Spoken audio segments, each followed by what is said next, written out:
नमस्कार। मैं हैना प्रसून बहुत स्वागत करती हूँ आप सभी का अपने चैनल हैना प्रसून एस्ट्रोलॉजी में। ज्योतिष के इस नए कार्यक्रम में आप सभी का स्वागत करते हुए मुझे बहुत खुशी हो रही है। और पिछले एपिसोड में जो मैंने शनि देव के बारे में डाला था उसका मैंने पार्ट 2 भी डाला।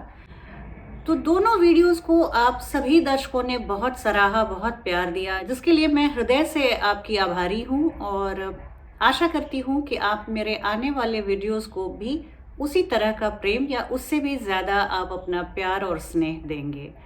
आइए आज एक नई वीडियो की शुरुआत करती हूँ और आज चर्चा का विषय रहेंगे केतु। जैसा कि मैंने पहले ही आप लोगों को कह रखा है, केतु ग्रह के बारे में इतनी भ्रांतियाँ हैं कि ज्योतिष को जो समझने वाले जिज्ञासु हैं, जो विद्यार्थी हैं, उनको मैं इतना ही बताना चाहूँगी कि हमारे कुंडली का ये आधार स्तंभ है केतु। तो केतु के बारे में छोटी से लेकर बड़ी जानकारी जो भी मेरे पास है आज मैं सब आपको देने वाली हूँ।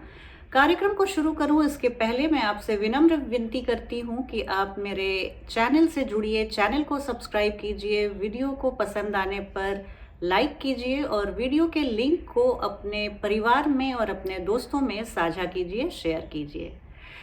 आइए चलती हूँ केतु के विषय में। ये एक बहुत ही जानकारी से भरा और बहुत ही रोचक वीडियो होने वाला है, इसे आप बहुत ध्यान से सुनिएगा। जैसा कि हम सभी जानते हैं, राहु और केतु चंद्रमा के ही दो नोड्स हैं। इनको वेस्टर्न एस्ट्रोलॉजी में नॉर्थ नोड और south nodes of the moon के नाम से जाना जाता है। अगर हम वैदिक एस्ट्रोलॉजी की बात करें, वैदिक ज्योतिष की बात करें, तो केतु के जितना प्रभावोत्पादक और महत्वपूर्ण ग्रह शायद ही कोई दूसरा हो।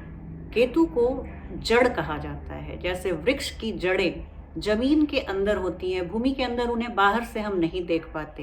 इसी प्रकार केतु हमारे जन्मों के लेखा जोखा का जड़ है। इसे हम बाहर से नहीं देख सकते, पर पूरा हमारा जीवन इन्हीं जड़ों पर टिका हुआ है। जैसे वृक्ष की टहनियाँ, फल, पत्ते सब कुछ जड़ से ही टिके होते हैं और इनका पूरा भरण पोषण जड़ से ही होता है, उसी प्रकार केतु उतना ही महत्वपूर्ण ग्रह है।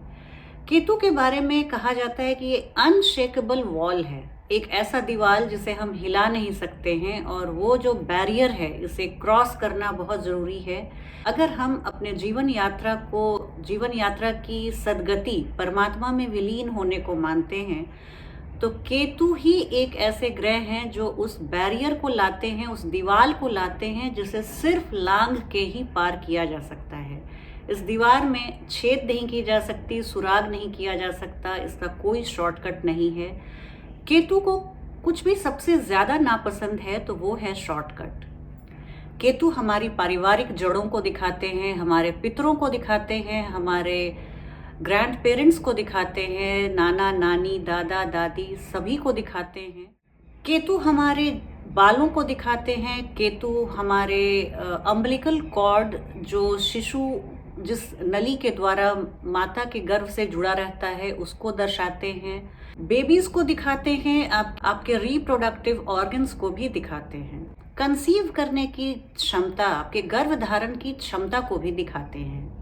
अब केतु को देखिए, कहा जाता है कि ये ट्रांसफॉर्मेटिव प्लैनेट हैं। केतु जहाँ पे आते हैं वहाँ पे आप देखेंगे कि जन्म से लेकर मृत्यु तक उस भाव से संबंधित आपके ट्रांसफॉर्मेशंस आपने अपनी लाइफ में बहुत देखे।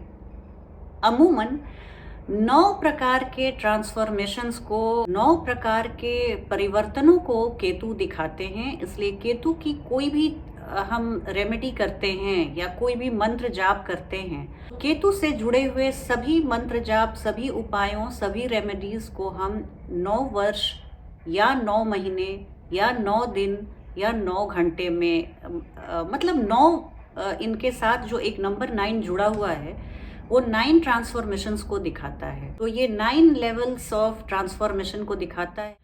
तो ये 9 मिनट और 9 सेकंड से लेकर 9 वर्षों तक का समय दिखाते हैं केतु। ये उसी अनुपात में फल देते हैं जिस अनुपात में आप मेहनत करते हैं, जिस अनुपात में आप अपनी एनर्जी, ऊर्जा को संप्रेषित करते हैं। तो अगर हम एक बहुत ही मोटे तौर पर उदाहरण लेते हैं कि अगर संतान के लिए इच्छुक दंपति अगर ट्राई करते हैं तो ऐसी चीज़ें केतु कभी भी ओवरनाइट कुछ भी नहीं देते। ओवरनाइट सफलता, ओवरनाइट फेलियर बिल्कुल नहीं।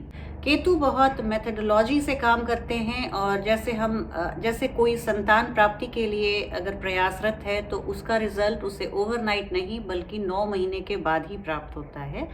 इसी प्रकार केतु से शुरुआत होकर हमारी जीवन की श्रृंखला सूर्य तक जाती है। तो केतु जैसे जड़ हैं, ये आपको प्रयास करने के लिए प्रेरित करते हैं। तो केतु जैसे किसी भी घटना की शुरुआत है, शुरुआती रुकावटें, ऑब्स्टिकल्स, तिलमिलाहट, बेचैनी, सबको केतु दिखाते हैं।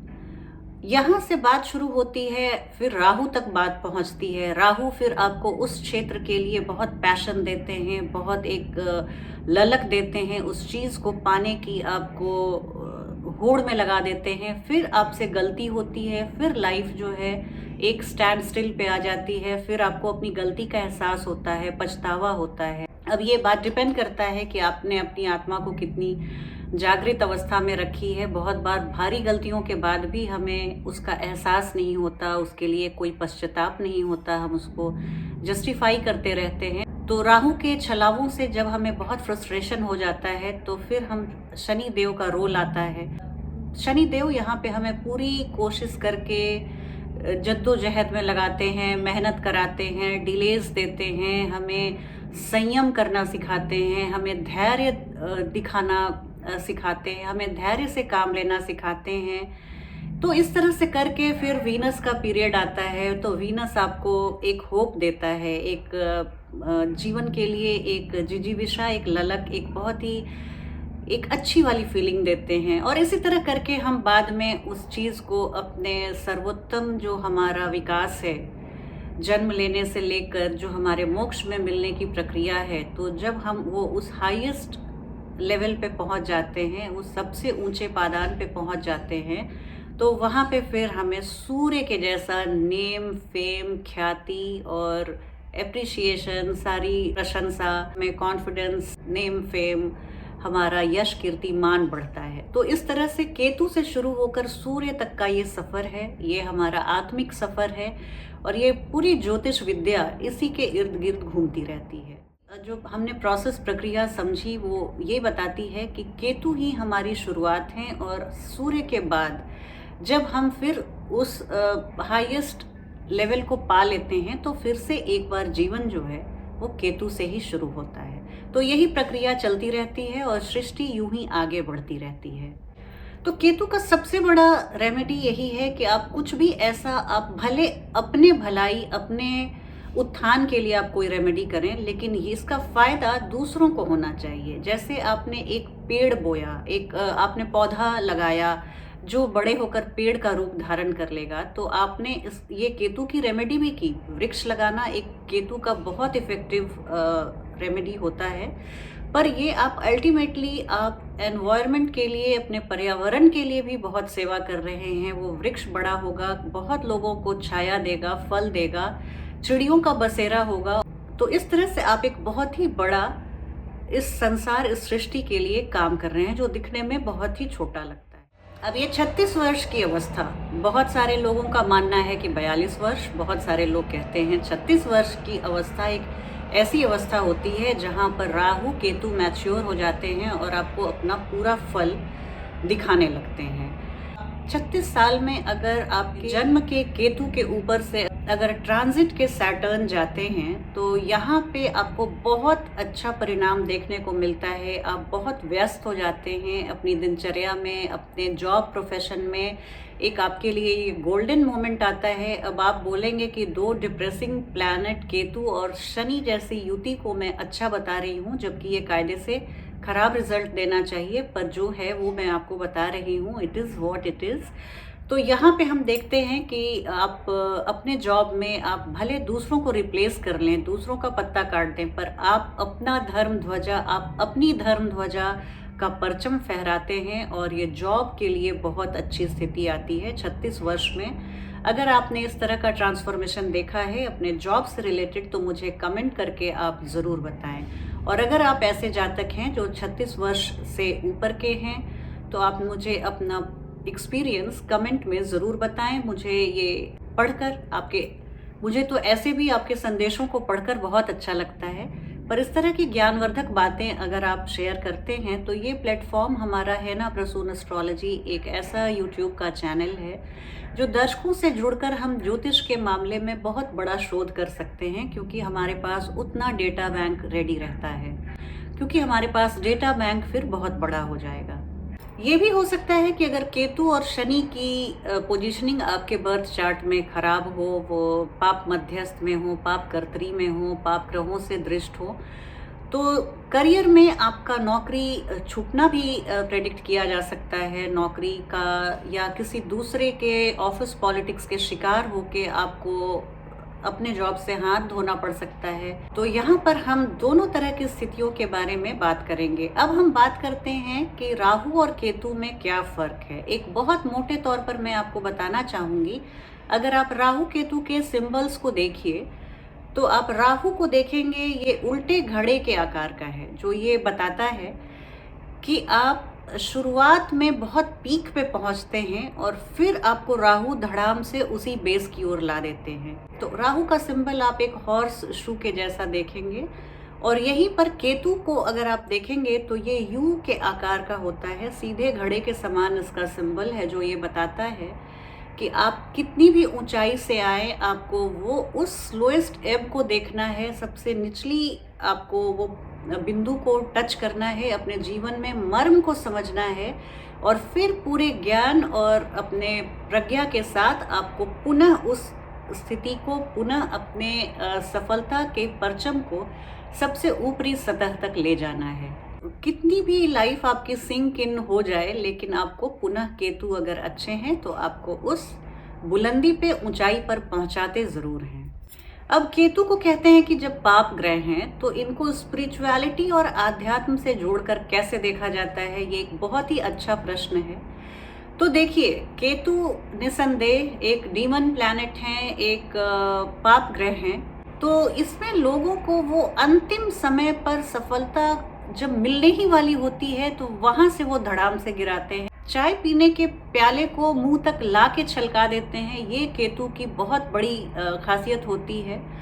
तो केतु को चूंकि सर नहीं है लेकिन धड़ है, केतु काम करने के लिए बहुत उद्यत होते हैं, उनमें वो पूरी क्षमता है, पर सोचने समझने की क्षमता नहीं है। केतु के अड़चनों और व्यवधानों से पार पाने के लिए हमें गणेश जी की पूजा उपासना जरूर करनी चाहिए, और गणेश अथर्व शीर्ष का पाठ आपके लिए मील का पत्थर साबित हो सकता है। कितने भी बुरे केतु क्यों न हो आपकी कुंडली में, आप गणपति आराधना से अपनी सारे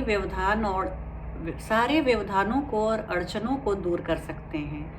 देखिए, गणेश जी को गणों का ईश कहा गया है, तो ये जितने भी डीमंस हैं तो वो उन सबको गणेश जी के सामने उनकी कोई हस्ती, कोई बिसात नहीं है, और उन सब के आराध्य हैं गणेश जी। गणेश जी का भी सर कटा हुआ है और केतु का भी सर नहीं है। तो इस तरह हम देखते हैं कि गणेश जी केतु के व्यवधानों, अड़चनों और सारे चैलेंजेस और डिफ़िकल्टीज़ को दूर करने के लिए इतने पावरफुल डेटी हैं, इतने पावरफुल वो भगवान हैं, उन्हें विघ्नहर्ता बोला गया है, और ये विघ्न सिर्फ और सिर्फ केतु देते हैं। तो केतु के लिए आप गणेश जी को दूर्वा चढ़ाइए, उनकी पूजा, उनकी आराधना, गणेश संकष्टी का व्रत भी रख सकते हैं। ये सारी बातें आप बिल्कुल ध्यान में रखिएगा। जैसा हमने पिछली वीडियो में भी बताया था, शनि एक बहुत ही स्ट्रॉन्ग कार्मिक प्लैनेट हैं। पिछले जन्मों से इनका जड़, इनकी तारें जुड़ी हुई होती हैं। सिमिलरली केतु के साथ भी यही बात है।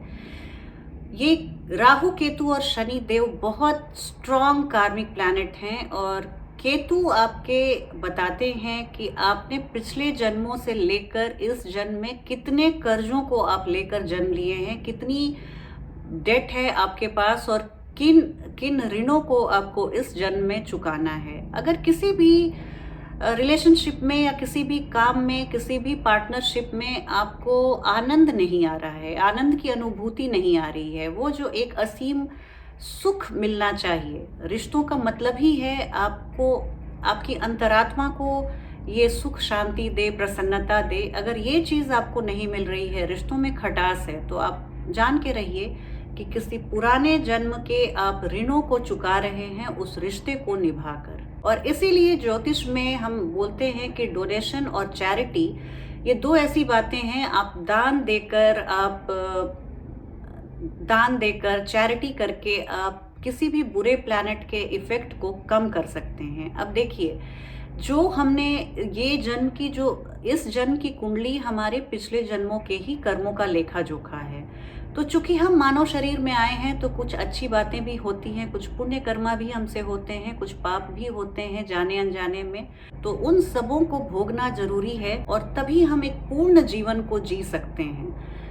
तो जीवन के इस खेल को, इस मर्म को आप ज़रूर समझिएगा। किसी का भी जीवन आप एक एग्जाम्पल दे दीजिए, वो चाहे बड़े से बड़े नेता हो, अभिनेता हो, बिजनेसमैन हो, बड़ी से बड़ी हस्ती हो, किसी का जीवन सिर्फ सुख और सिर्फ दुख से भरा हुआ नहीं होता है। इसी सुख और दुख के थपेड़ों के बीच हम अपने जीवन यात्रा को संपन्न करते हैं। तो आप बिल्कुल ऐसा मत सोचिएगा कि ये सारी जो परिस्थितियां हैं, बुरी परिस्थितियां, हार्डशिप, स्ट्रगल्स, चैलेंजेस सिर्फ मेरे साथ है और बाकी लोगों का जीवन तो इंस्टाग्राम के रील के जैसा बहुत ही अच्छा दिखता है।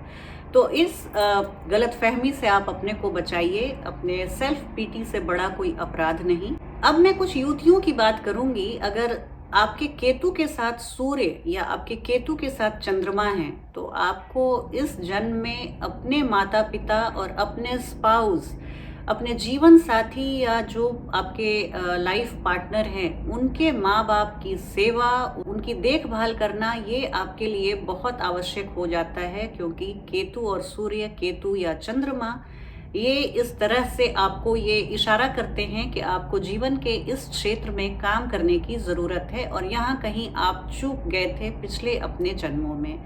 अब अगर आपके केतु के साथ मंगल की युति है या केतु के साथ शुक्र की युति है तो इस जन्म में आपको अपने भाई बहनों और अपने स्पाउस या लाइफ पार्टनर, जीवन साथी के भाई बहनों के सुख सुविधा और उनकी देखभाल का ध्यान रखना होगा। ये आपकी जो ग्रहों की स्थिति है, युति है, वो यही इशारा करती है। अब अगर केतु और बुध की युति आपकी कुंडली में है तो आपको अपने बच्चों की, अपने फ्रेंड्स के बच्चों की, अपने सिबलिंग्स के बच्चों की, अपने कजन्स के बच्चों की आप देखभाल कीजिए, उनको पैम्पर कीजिए। ये बुध और केतु की युति आपको यही बताती है। आपको ये मान के चलना चाहिए कि अकेले केतु आपको आध्यात्म या डिटैचमेंट की ओर नहीं ले जाते, ये आपको वैराग्य नहीं भरते। केतु का संबंध जब भी जुपिटर से होता है, गुरु बृहस्पति से होता है या चंद्रमा या सूर्य के साथ होता है, तभी ये आध्यात्मिक यात्रा को दिखाते हैं, आपके आध्यात्मिक प्रोग्रेस को दिखाते हैं। अब अगर बताना हो कि केतु मजबूत है, केतु की स्थिति मजबूत है या कमज़ोर, तो देखिए, केतु अगर कमज़ोर हैं तो ये अमूमन पुअर हेल्थ को दिखाते हैं, खराब स्वास्थ्य को दिखाते हैं। जीवन में आपको एक छोटी मोटी बीमारियां हमेशा परेशान करती रहती हैं।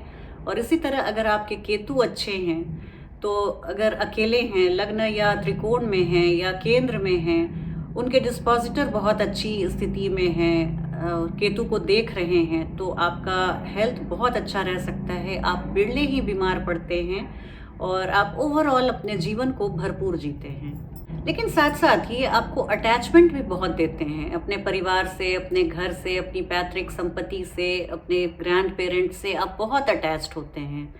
ये आप रूट्स को अपने, जो मैंने डिस्कस किया पहले, आप अपनी जड़ों को पकड़ के रखते हैं। ये अच्छे केतु की मैं बता रही हूँ। आपको सेल्फ कॉन्फिडेंस में कमी दे सकते हैं, आप अपने को बहुत एक लो की रखते हैं, आप अपने को ज़्यादा शोशेबाजी में नहीं रखते। आप बड़ी बड़ी कामों को, आप बड़ी बड़ी उपलब्धियों के बाद भी आप बहुत ही विनीत भाव से रहते हैं। आप में घमंड नहीं छूता, आप जीवन की लघुता को समझते हैं और आप समझते हैं कि उस पूरे ब्रह्मांड में मैंने कितने भी झंडे गाड़े हों पर मेरी औकात कुछ भी नहीं। तो ये एक अच्छे केतु की मैं बातें बता रही हूँ। सेल्फ कॉन्फिडेंस में कमी लाते हैं, ये भी एक अच्छे केतु की निशानी है। आप स्वतंत्र रूप से निर्णय लेने की क्षमता नहीं रखते, इंडिपेंडेंट डिसीजन मेकिंग आपके बस की बात नहीं होती है। आप बहुत आप बहुत ट्रेडिशन के साथ, आप परंपराओं को मानने वाले, पालन करने वाले होते हैं। और अगर आपको ज़्यादा शाइनेस की समस्या है, आपको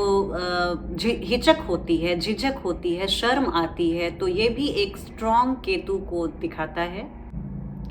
बाल गिरने की या हेयर थिनिंग की समस्या है तो ये दिखाता है कि आपके कमज़ोर केतु हैं।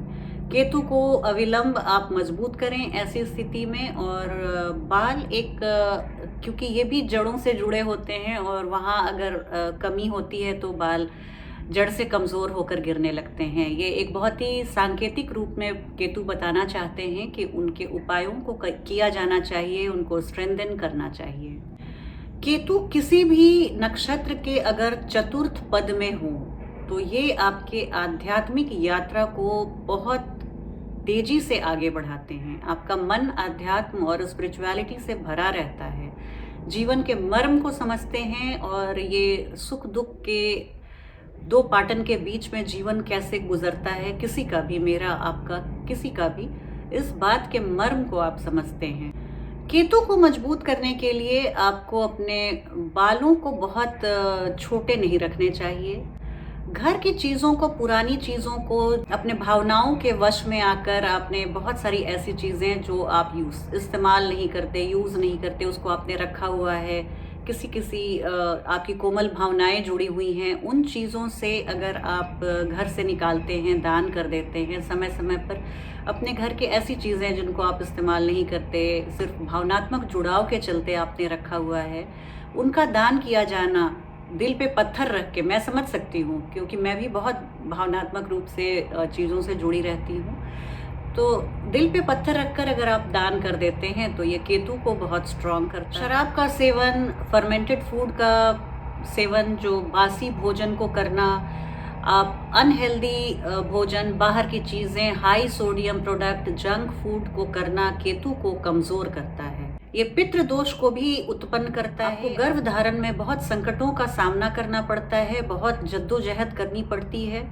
अब कुछ स्थिति में केतु की बता रही हूँ, उसमें अगर आपके कुंडली के चतुर्थ भाव में केतु हैं तो आपको अपने बिस्तर को बहुत जल्दी, एक बेड में कुछ खराबी आ जाती है, आप बेड को चेंज करते हैं बहुत जल्दी, आप मकान को चेंज करते हैं, अपने घर को चेंज करते हैं, आप रहने की जो आपका जो एरिया है उस एरिया को आप चेंज करते हैं, अपने फर्नीचर को चेंज करते हैं, इस जगह से हटा के उधर रखते हैं। आपका जो भी लोकेशन है वहाँ पे बहुत जल्दी परिवर्तन आता है। तो इसके अलावा मैं ये आपको एक बार फिर से मैं डिस्क्लेमर दे दूं कि जो भी उपाय, केतु के बहुत सारे उपाय हैं। ये पेड़ लगाना और गणपति जी की पूजा तो है ही, लेकिन बहुत सारे ऐसे केतु के प्रॉब्लम होते हैं जो किसी विशेष जन्म कुंडली के विशेष प्रॉब्लम को दिखाते हैं। तो वहाँ पर आपको ये वन साइज फिट्स ऑल वाली स्थिति नहीं है। एक ऐसा कुछ उपाय मैं आपको नहीं बता सकती हूँ जो केतु संबंधित हर परेशानी में काम आए। ये दो चीज़ें तो मोटे तौर पे करनी ही चाहिए अगर आपको लगता है कि केतु थोड़ा सा परेशान कर रहे हैं या केतु कमज़ोर हैं। लेकिन ऐसे में बोलना चाहूँगी कि हर कुंडली के लिए एक विशेष प्रकार का उपाय होता है जो आपके पूरे कुंडली को बिना विश्लेषण किए नहीं बताया जा सकता। तो इसके लिए आप कुंडली विश्लेषण किसी अच्छे जानकार, जो ज्योतिष के जानकार हैं, ज्योतिष के प्रकांड हैं, उनसे करवाइए और फिर केतु संबंधित आप निवारण को जरूर कीजिए। एक और बहुत महत्वपूर्ण बात बता दूं, केतु अगर आपके तृतीय भाव में है, लग्न कुंडली की बात कर रही हूँ, यहाँ पर अगर केतु आपके तृतीय भाव में है तो ये विवाह को विलंब करा सकते हैं। अब आप बोलिएगा कि विवाह का तृतीय भाव से क्या संबंध? तो जी हाँ, देखिए, कितनी भी अच्छी स्थिति में आपका सप्तम भाव हो और कितनी भी अच्छी स्थिति में आपके सप्तमेश हो, लेकिन अगर केतु तृतीय भाव में है तो ये विवाह का भाग्य, विवाह के भाव से, सप्तम भाव से तृतीय भाव नवम भाव हुआ और ये विवाह का भाग्य बताता है। यहाँ पर आपको स्ट्रगल, एक डिस्कनेक्ट और एक कट लाते हैं केतु, तो विवाह में बहुत विलंब हो सकता है। मैंने अपनी लाइफ में भी बहुत सारे कंसल्टेशंस में मैंने देखा है कि तृतीय का केतु, बहुत सारे माँ बाप ऐसे आए हैं जिन्होंने अपने पुत्र या पुत्री के लिए विवाह की चिंताएं जताई हैं और बड़ी उम्र तक उन्हें विवाह का सुख नहीं मिल पाया है। तो ये एक स्थिति केतु की तृतीय भाव में होती है। अगर आपके किसी जानकार को आप जानते हैं जिनके केतु उनकी लग्न कुंडली में तृतीय भाव में हैं, तो आप मुझे कमेंट करके ज़रूर बताएं। और यही स्थिति मैं वीनस से भी बताऊंगी कि अगर आपके शुक्र ग्रह से नवम भाव में केतु हैं, तो आप ये मत समझिएगा कि ये नवम पंचम का योग है। आप ये समझिए कि वीनस से, शुक्र से भी नवम स्थिति में उसके भाग्य की कमी लाते हैं केतु, और विवाह में स्ट्रगल, विवाह में एक वैराग्य या विवाह के प्रति उदासीनता मन में ज़रूर भरते हैं। आप मुझे कमेंट करके ज़रूर बताइए आपको ये कार्यक्रम कैसा लगा। आज की वीडियो में बस इतना ही। बहुत जल्दी आपसे एक नई और रोचक जानकारी लेकर मैं पुनः आऊँगी। तब तक अपना ध्यान रखिए। जय हिंद, जय भारत।